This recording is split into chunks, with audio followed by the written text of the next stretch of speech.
What if the most powerful force in politics isn't ideology, not the Constitution, or even democracy itself? But just the simple, stubborn fact that humans are tribal animals. That is the blunt claim at the heart of Amy Chua's book, Political Tribes. Exactly. She argues our deep, almost primal need to belong to a group quietly shapes, everything. From failed wars abroad to the culture wars right here at home.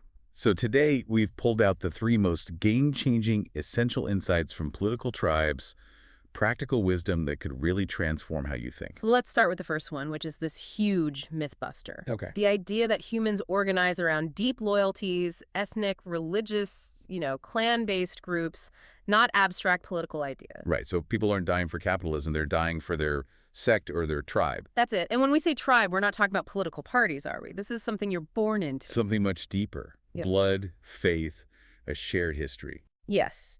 And Chua argues that the West, especially the U.S., tends to see every conflict through this ideological lens, democracy versus tyranny. Which means we completely miss what's actually driving the conflict on the ground. Exactly. So the simple way to apply this is to ask yourself, when you look at a conflict, are you instinctively framing it as good guys versus bad guys based on ideology? Or are you asking which tribes are competing for power, for dignity, for resources? It's a total reframing. And that leads directly to her second, and I think deeply unsettling point. You're talking about her concept of the market-dominant minority. Yes. It's a relatively small ethnic group that controls a huge, disproportionate share of a country's wealth. And here's the really counterintuitive part. Introducing democracy into that situation can actually make things worse. It can pour gasoline on the fire. Because democracy becomes a vehicle for tribal payback. Not stabilization? Not at all. Look at her examples. In Vietnam, you had the ethnic Chinese Hoa, a tiny minority, but they dominated commerce. Or Venezuela, with the lighter-skinned elites controlling the economy, while a poorer, darker majority felt completely shut out. Right. So when that marginalized majority finally gets political power through the vote, their platform isn't about abstract policy. It's about getting even. It's about redistribution against the group they see as outsiders. Which really raises a sharp question for you. Can democracy ever truly work if you don't first tackle these massive group-based economic divides?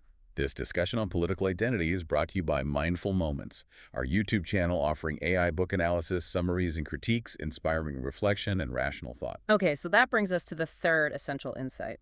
American foreign policies, well, what Chua calls its tribal blindness. She basically argues the U.S. has repeatedly failed because we are, and this is her phrase, spectacularly blind to these tribal dynamics. We keep looking for ideology everywhere. We saw it in Vietnam, didn't we? Policymakers saw a global war against communism.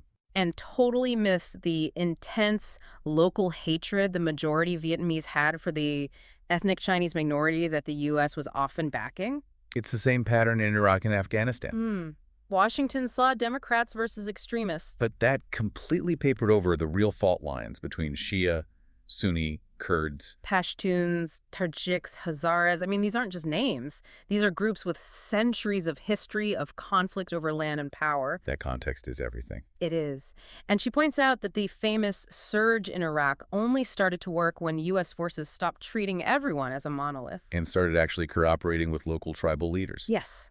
Building coalitions across those deep sectarian lines. At the end of the day, great powers lose when they assume other countries are just smaller, broken versions of themselves. Just democracies in waiting. Right, instead of these complex mosaics of tribes. A really powerful lesson.